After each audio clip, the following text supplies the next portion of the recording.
So how are you doing on your potential move then? You said you're starting to. Yeah, we've done a remote viewing, and we've got a couple of other. I mean, we've looked at thousands of properties, and I think you have to do that, don't you? To know, you almost have to imagine yourself in every one, and then work out why you don't want it. So that's all we've been doing. Oh, you didn't bring the ring one? I'll put that up here then. Some serious horsepower out sunlight. Yeah, okay. Yeah, but that is serious horsepower. Those rings are. Okay, he's brought me a great big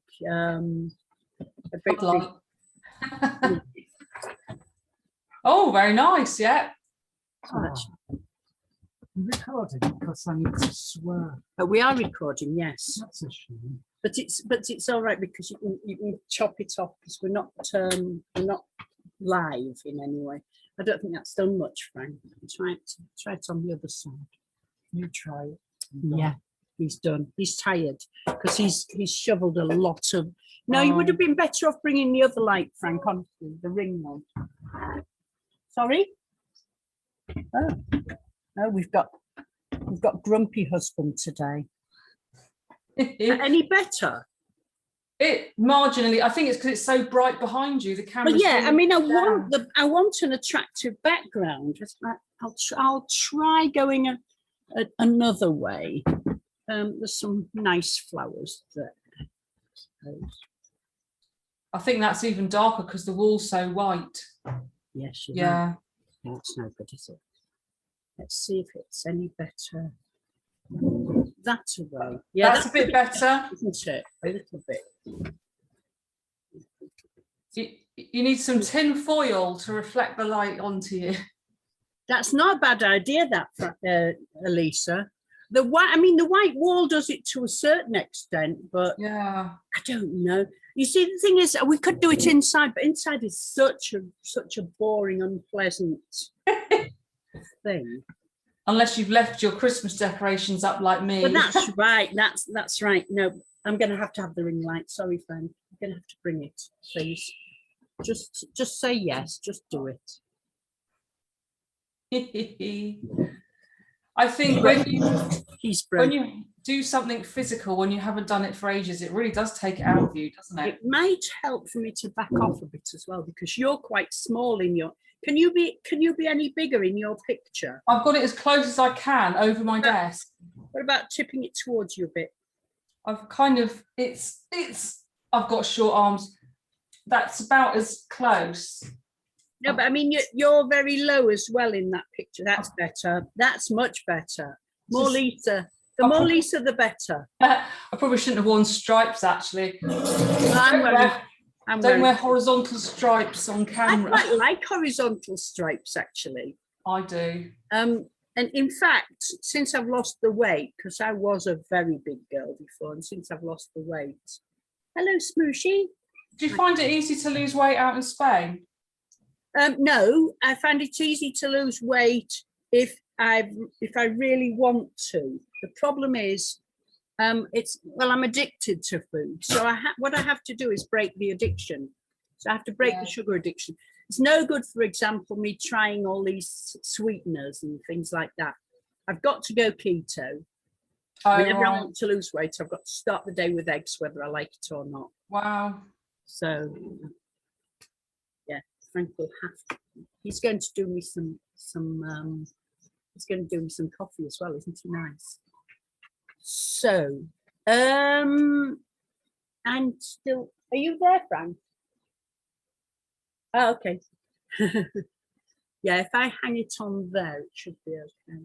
I'll just prop it behind. Put it here. Yeah, the space. Spacing that, I'll have to bodge it in the other. Okie dokie. So we've got our. You're not old enough to remember Romper Room, are you? No. It was a program when I was a little girl called Romper Room, and the woman was really silly. She'd go, romper, bumper, stomper, do, or something. Tell me who. Oh my goodness. So are all my friends here today or something? And she goes, and I can see Lisa, and I can see Angie, and I can see you. I played my son and his girlfriend an old Ready Brek advert that was on YouTube. And I said, you watch out, these kids look like they're suffering from radiation. They're walking down the street. Oh, yeah, remember that one. Yeah. And then they start singing Ring a Ring of Roses in some eerie thing like they're about to die. It looks like a Chernobyl advert. No, it still doesn't make a lot of difference. It just, the Spanish sun is so bright. So what we'll do is we'll make a fuss about the Spanish sun because that's quite nice. Okay, Lisa.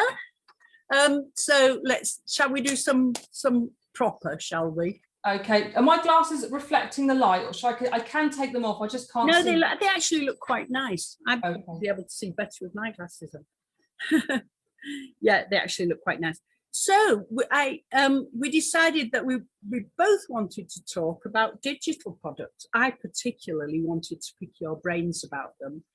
Cool. Because you have a lot more experience than I do. And I've been told, and Frank's giving me that look that says, ask the $1 million question. So he really wants to know something from you, from your experience. Have I made $1 million? Not yet. That was a good question. It wasn't the one I was thinking. No, he wants to know if you can partition your Etsy shop, partition between your digital products and the rest of your products, or whether they're all jumbled together. You can create like a group, so you could have, you can call them a section, but you can't participate the shop, but you can put them in like groups. So you can, so if you imagine your Etsy header, and straight underneath that, you could have just SVGs and just STLs or whatever and whatever. So you can, well, I forget what they actually call them, but you can actually put them in an area. Right. But it doesn't work like a website as such. So if someone said, I want to see all the files, it's one long list, but you can put them into, create your own name for sort of a category, and it will highlight those at the top of your Etsy page. Right.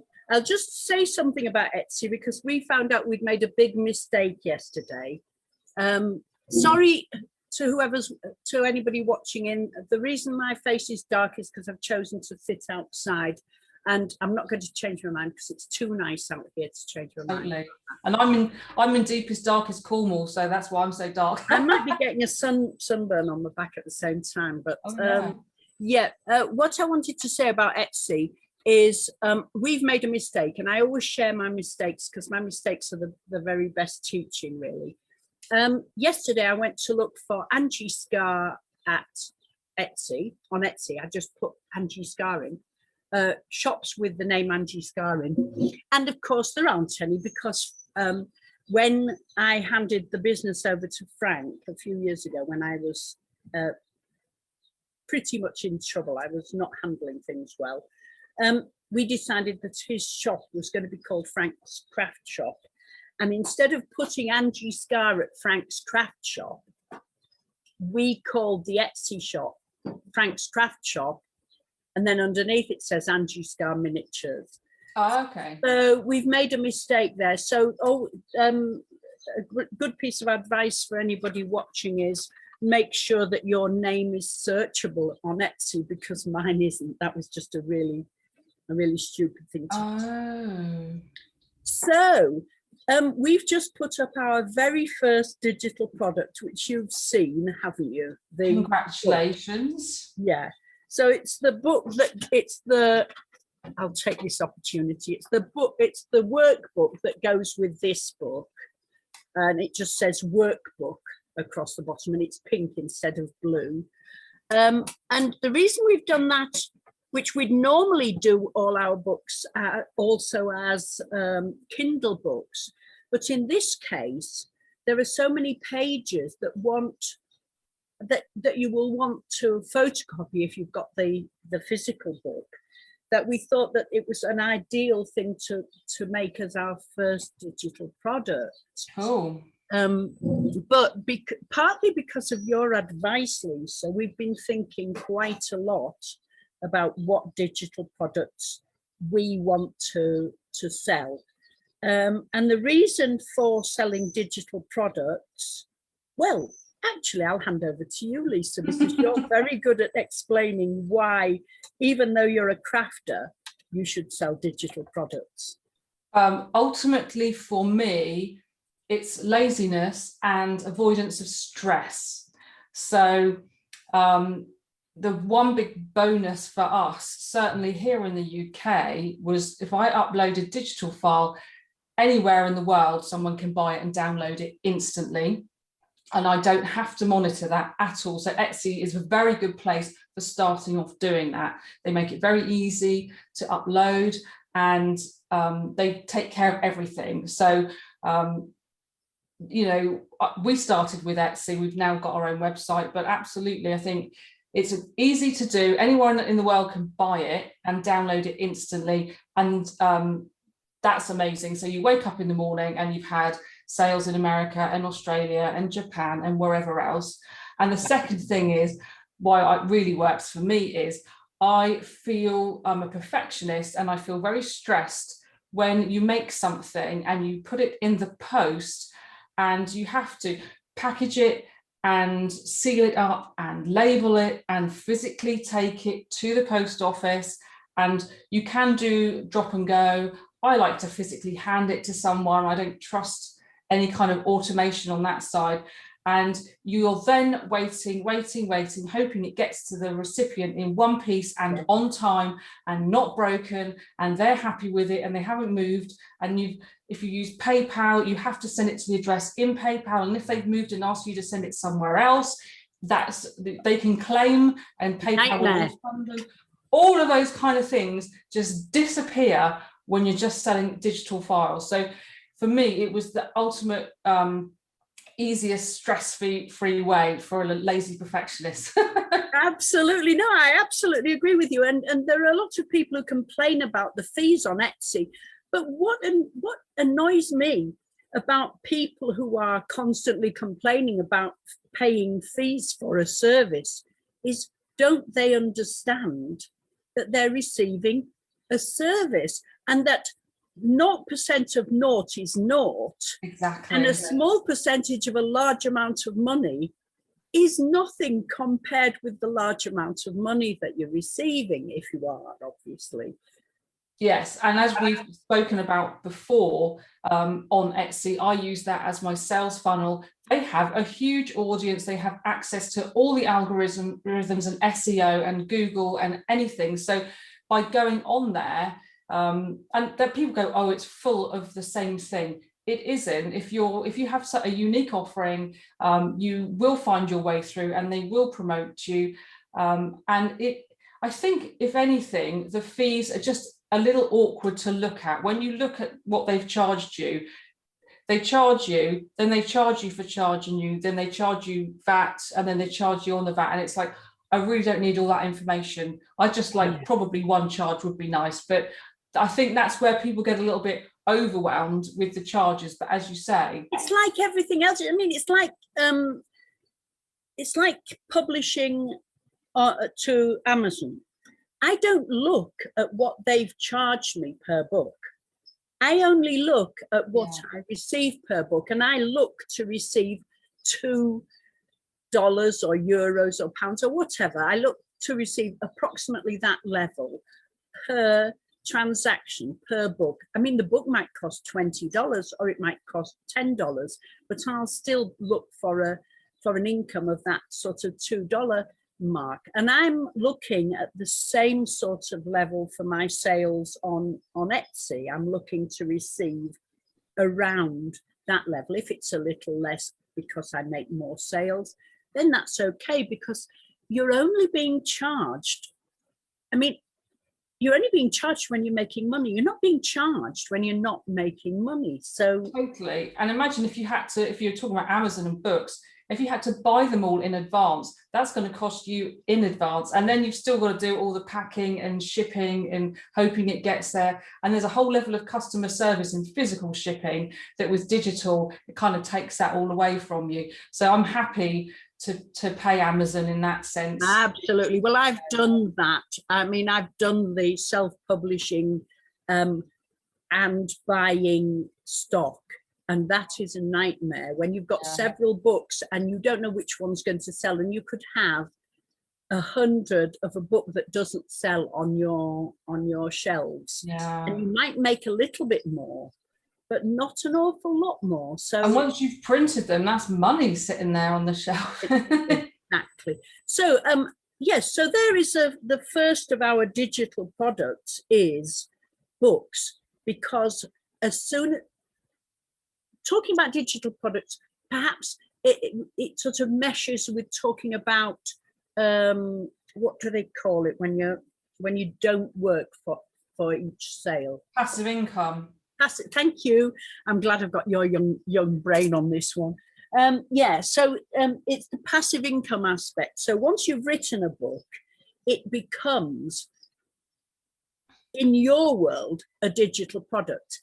In the world of the recipient of the paperback, it's a physical product. But as soon as it's left your mind and your typewriter and your typewriter, that shows how old I am. It then becomes a digital product. So I'm including all my books in the digital product idea. I think that fulfillment, drop shipping, drop printing is just amazing. It just means someone in America can have a physical product from the UK or from Spain or wherever. That's just amazing. Yeah. And for anybody who thinks it's not creative, that's ridiculous. It actually gives you more time to be creative, to create more, to use more of your ideas. If you're an ideas person, as you and I are, then it gives you more time to. Yeah, I haven't even got a sales figure, but if I had to make every single file that I've sold, I couldn't have done it. I would be sitting here, I'd make 2 or 3 a week at the most, and that's all, and then I'd have to ship them. And so my creativity would be limited in the amount of people that could receive my creativity in that sense. So it's a big limiting factor. So you're actually giving the pleasure of making to all those people, particularly in your case. In fact, it's probably time to go back for those people who don't know us into what you and I do, although we could be making anything and the subject would be equally interesting. But yeah, Lisa, tell everybody what you do. Well, I've only been doing it probably 2 years now. I use a Cricut machine, which is like, it cuts, it's like a printer, but it cuts materials like paper and card and chipboard and wood. So I use that to make little things like this, miniature furniture. And I also use a 3D printer, resin, in the last couple of months to print smaller pieces, again, miniatures out of resin. They are fabulous. I love those, especially that, because I'm a lover of blue glass. I'm a lover of colour anyway. But the sort of gin bottles, etc., that you've done. I'll get one. Do that. I haven't got one printed up like with the label, but I just love the way the light goes through the glass. Gorgeous. It's made me so annoyed that we actually got a 3D printer, not a resin printer. We got a 3D filament printer, and I'm annoyed because we did actually have this discussion before we ordered the printer, and I think we will have to get a resin printer as well because they look so beautiful. There is a place for both. If you want to 3D print larger objects, you definitely need the filament one like you've got. And if you want smaller things as better detail, it's resin. So there's definitely, I think if I had ideal, I'd have both as well, So. Well, and so I'm also a miniaturist, and my normal activity years ago used to be making miniature food. But I taught that to so many people. There are now so many people making miniature food that I then took a step when I had an illness. I took a step and started making miniature flowers. But while I was doing that for fun, I discovered stenciling, which I kind of developed.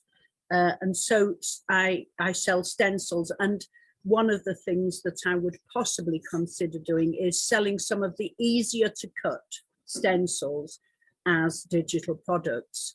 The problem is that they are actually quite difficult to cut. We only have a silhouette cutter, you have the Cricut. But we have a silhouette printer and we find it cutter, and we find it quite difficult. And we've gone back to laser almost every time for our stencils. However, the easier to cut ones could go as digital products. You should probably send me a one to see if I can do it on the Cricut if you haven't. Absolutely, would love to. Yes, and in fact, I'll send you the products that we're thinking of making digital. So, for instance, we've got all the little garden equipment that we were going to do, the buckets and jugs and all that sort of thing. We're going to make a bundle of those because basically, you might say, well, once you start selling those things digitally, then other people can make them. But it's not as if we sell so many that we can't afford to lose a couple of sales for a greater sales of the sale of the digital products.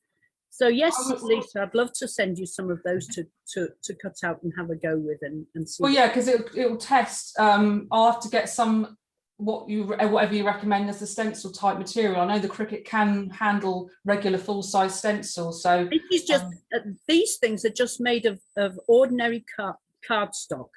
Okay. Yeah, because basically you, like with the buckets, you just sort of curl as if you were curling paper. You get that curve, and then you spray them with paint to silver paint to make buckets, etc. So yes, I've done a vase like that, but I think you'll find rather than you'll sell more because you can reach more people. Exactly. So yeah, and there's not just the miniaturists, but the card makers, etc. are always looking for new products. I've got a couple of customers that are 3D card makers. Yeah. So it's like a mini room box or shadow box scene, but in a card. So they'll get our SVGs and cut them on the Cricut and make half of the furniture, if you know what I mean. So it's shallower and things like that. Yeah. So they definitely like accessories. Anyway, Lisa, I did myself a list. Oh, well done. Last night of digital products. And this, I was trying to think outside of our world so that we could talk about other people's craft worlds. Could include the following: woodworking plans. Stock photography is a digital product, of course. Images for posters at work.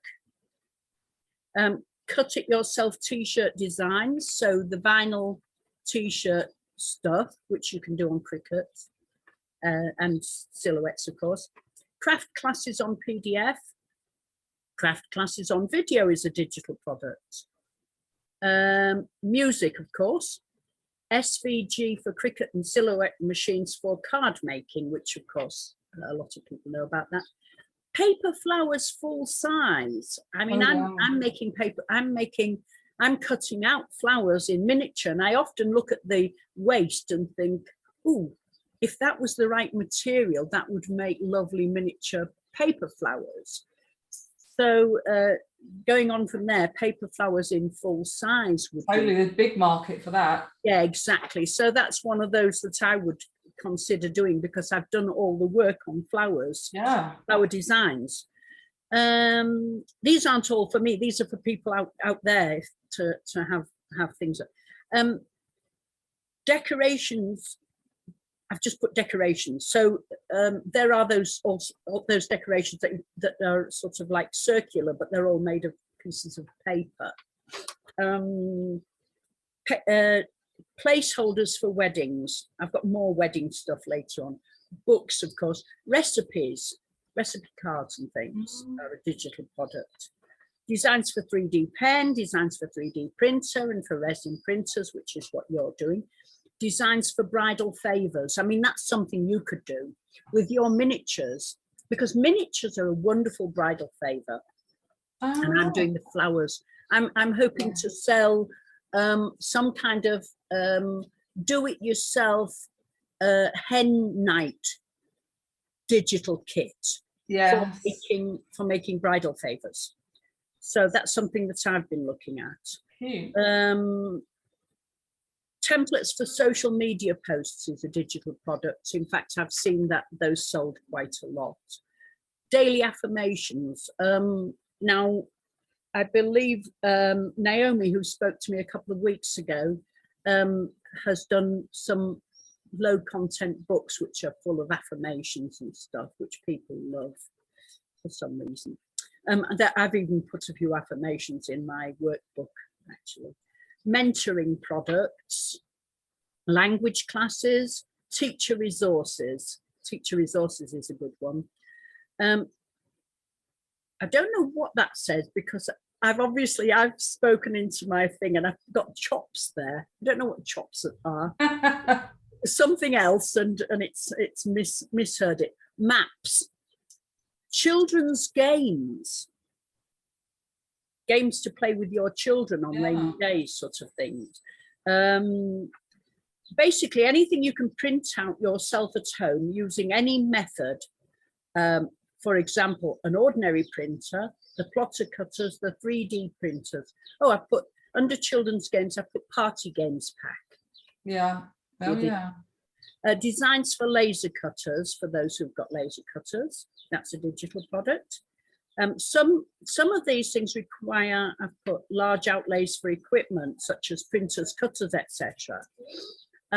But for craft businesses, which is what we're talking about, we're business to business sellers a lot of the time, aren't we? Yes. So we're selling our designs to other businesses who want to take on the design and personalize it to sell on to the public. So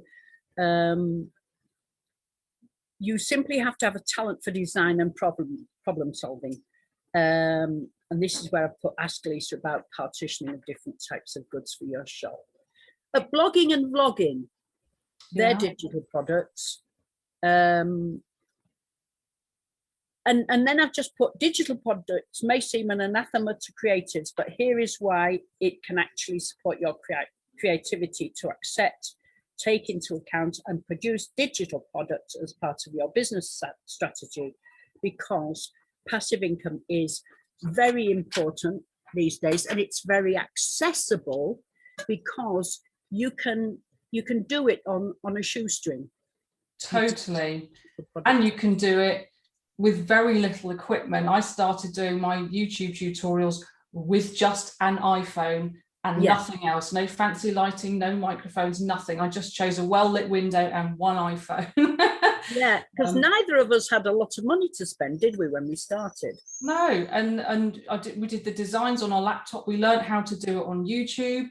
That was it. It's so easy now. I was explaining to my son why, like years ago, back in the 80s when I left school, there really weren't that many entrepreneurs. You didn't tend to go self-employed. You were frowned on if you did any kind of apprenticeship or YTS scheme thing. You just went to university. Or you got a job and that was it. And I said, can you imagine trying to start a business with no computer, no internet, no Google, no social media? You literally, if you wanted to design something, you had to take it to someone else that knew how to print it in layers if it was going to be full color and not black and white. And you'd have to hand it out personally or look people up in a big thick phone book and post it to them. Mm-hmm. And it's just insane to think. I started a music club, an acoustic blues club, years and years ago, and I literally cut and pasted the poster. It actually looked wonderful because it had that sort of old-fashioned look which it needed, but and this was a little bit into the digital age, but not enough for me to have done it any other way anyway. But literally nowadays, my daughter did a load of she was into, what do you call those little books? Oh, self-published little books. I can't remember what that. There was a whole underground movement of self-publishing small books, particularly about sort of underground subjects. I can't remember what it was called now. But she did a load of that, and most of it was cut and pasted. And I've still got copies, and they're delightful. Oh. Absolutely delightful, yeah. But nowadays you can have an idea, set up a Facebook group, people come in the hundreds, you list it something for sale and they buy it, and then it's like, and there it could be, they don't even have to be in your country. So I think that's the biggest sort of easiest way now, and you only need one product. Yeah, and we started with one SVG. Yeah. So in fact, the people like us, people who have lots and lots of ideas, who in the past could never actually sell our ideas without going and finding a dragon or somebody with more money to invest. Actually, it's our day now. It's like a new age, really, for us. Yes, totally. My eldest son's father was an inventor, and he went down that whole pattern route, trying to get venture capitalists on board, things like that. Oh my goodness, it was so costly, so time cost as well as financial cost, and we don't have to do that. We can put something out there, you get instant feedback, it will work, it won't, you can move on, and it's very, very little risk at all. Absolutely. And in fact, it's quite easy to not patent your ideas, but to have your name on an idea quite early in the process. I mean, my dad was an inventor as well, and he invented all sorts of ideas. He even went to America to discuss an invention for a multiple exercise machine. They paid for his trip, etc. He was actually an engineer. And in fact, he claimed to me to have invented at the same time as somebody else did the idea of fiber optics. Now, imagine if he'd had the money to have patented that at that time. I don't know if the person who eventually got it through would have got there first. I have no idea. But he claimed that he had that idea either before or at the same time as the person who eventually got it out there. But I bet they didn't make any money out of it either. Yeah, it's very difficult, I think, when having gone down that route of exclusive and confidentiality clauses and things like that. But also, I very much do believe that when everyone's ready, the ideas come. And I think several people do get them. There's definitely 2 miniaturists who I'm very good friends with.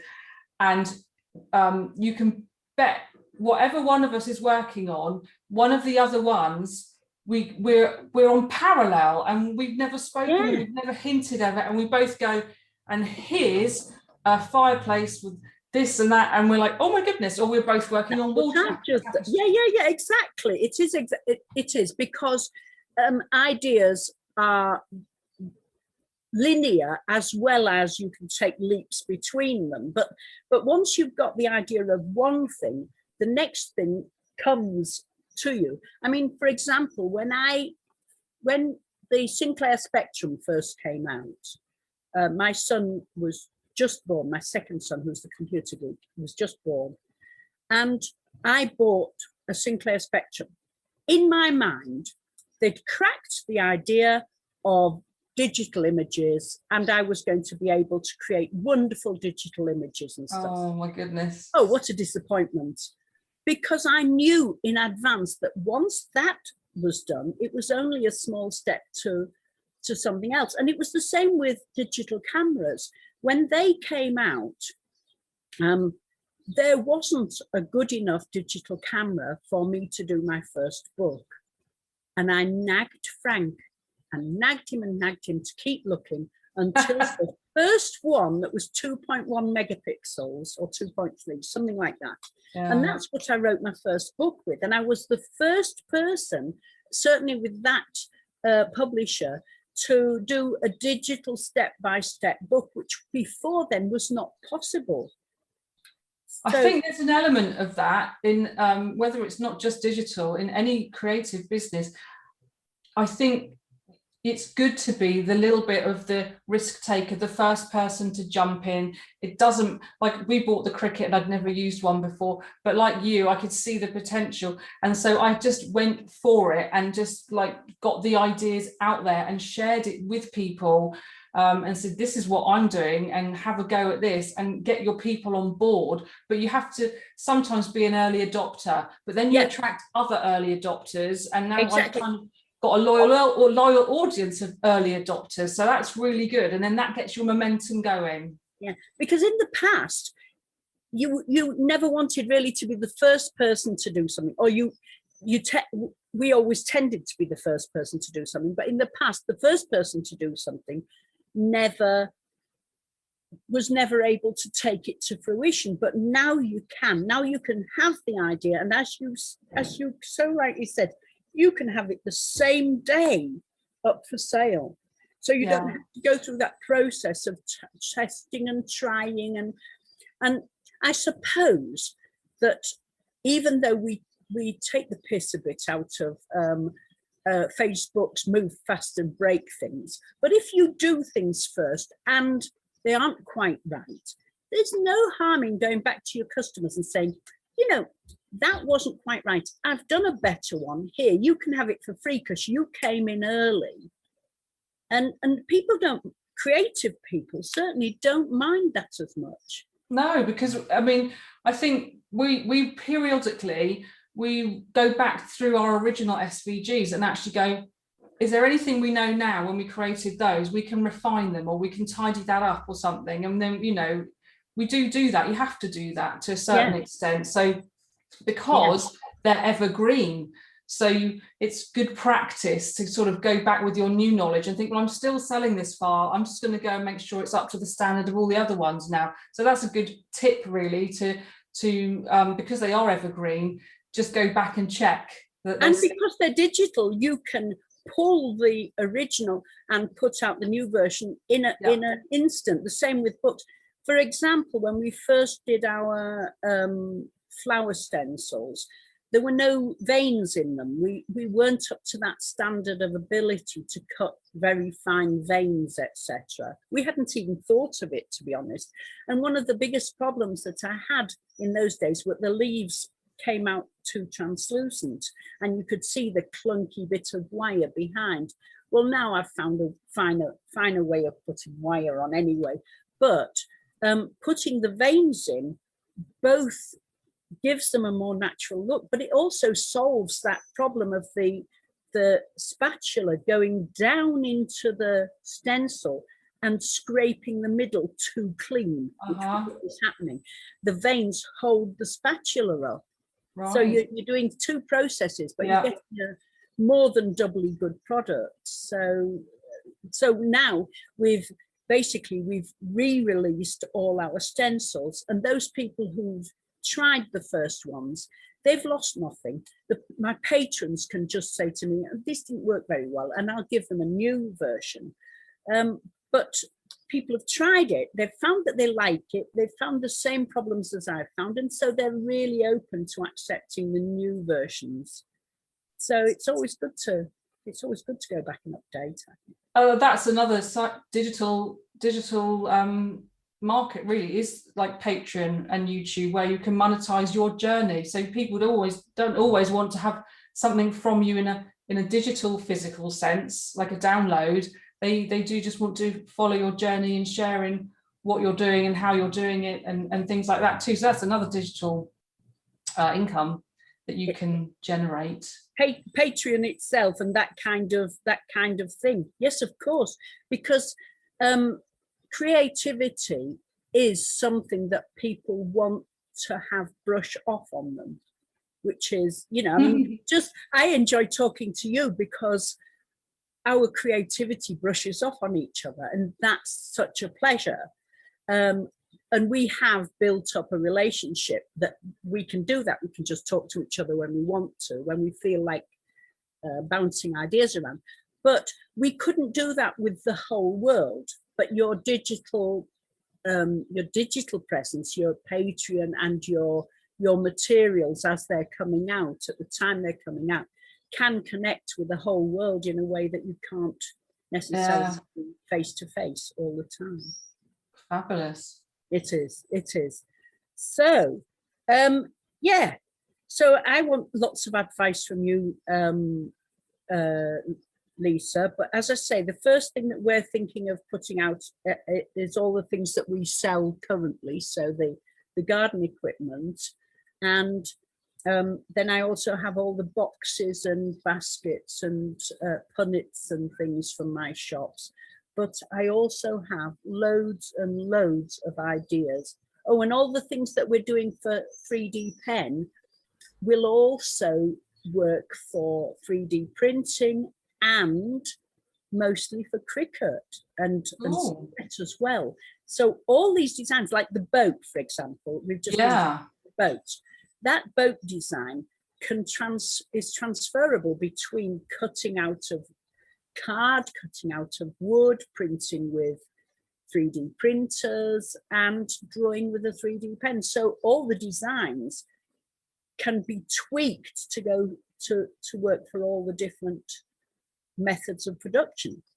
Yes, and also they're all related. You know, so because you can cut something on a Cricut and you can print an accessory to it on the 3D printer, so you can kind of upsell different things as well if people have more than one machine. So it's always good to show a product with other products on it as well, because they can just at the click of a thing think, oh well, I like that, and upsell them the accessory as well. Yeah. I knew what I wanted to say before, but now I don't.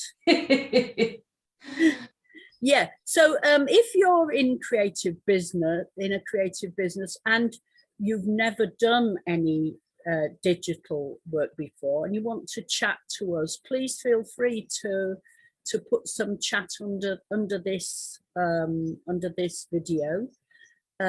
If it's on the oh dear, my poor brain. If it's on the Facebook group, when it's on YouTube, obviously they can't do that. Can I introduce your business name, please? Yes, I'm everywhere as Spellbound Miniatures on everything, so that's easy to remember. Yes, it is. There are other spellbound businesses do exist, but you're Spellbound Miniatures, and that's how behind you. I'm Angie Scarr Miniatures, and your creative business on Facebook as well. So yeah, so if you're thinking about doing digital and you want to chat to us, I think Lisa, you are also very open to discussing these things, and I know I'm going to want to ask you lots of questions as we go down this very new thing for me. And on Patreon, I'm doing I'm not doing 100 days. I tell a lie. I'm doing 30 days of digital products. So I'm forcing myself and Frank over the hurdle that we're being held back by fear. Often we're held back by the fear of something we don't know. And so if we sort of force ourselves by having that 30-day challenge, I think we'll get over that hurdle and get down to it. And you very generously said that you recommended us to do it. Basically, what was it you said to me, Lisa? Something along the lines of, once you've started selling digital products, you'll never want to go back to physical. Yeah. Because the idea is you still have your creativity, but you only have to do the one. Yes. I can take all my time to get this right, and then I can just send out the tutorial and people can watch that. And then if they want to make it, then they buy the file, and that's it. I move on to the next thing. That's right. Whereas I just can't make the same thing over and over again. So that's why it works really well for me. Yeah, don't talk to me about cabbages.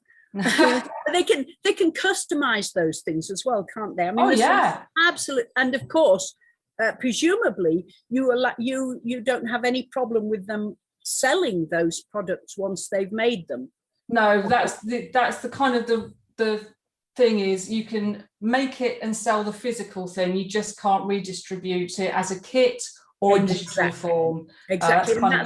That's a good copyright point, which I would make as well. As a miniaturist who sells, I am perfectly happy if people make their versions of my work. I do like it if they say, oh, I learned that. If somebody tells them how clever they are and asks them where they picked it up. The only ones that really do annoy me a little bit are those who say they're self-taught and never pass back any of the kudos. But yes, perfectly okay to make from digital products. But if you've bought a digital product from somebody, you don't pass on that digital product. Yeah, I don't know about you, but I have very loyal people, and if they spot something they think mine, they'll tag me. Yeah. And go, is this yours? We always hear. I always hear about it. I know of every probably every single infraction that's ever happened, copyright wise. I mostly leave it alone, but often I will if somebody's a repeat offender, because mostly people kind of forget. They don't know. But there are many who pretend they don't know, and they are the ones who I will confront. And yes, I do get told. I love to see it when people make them, because they'll put their own spin on it, and it's often something I didn't have time to do, I wouldn't have thought of doing, or they've got a different imagination. So it actually helps sell your own work when people do create. Absolutely, and I mean, I do all my products sort of perfect. And then I think, oh God, they should have been distressed, for example. And because somebody else has either done it or they've done it in a way that suggests that to me. Frank is over here and he's going, so we're going to have to wind up, I'm afraid, again. Yeah. Wind up, I'm afraid. But we could talk all day, couldn't we? Yeah. So, well, anyway, that's it wound up. So it's a sort of goodbye, and then, but we don't actually have to turn off.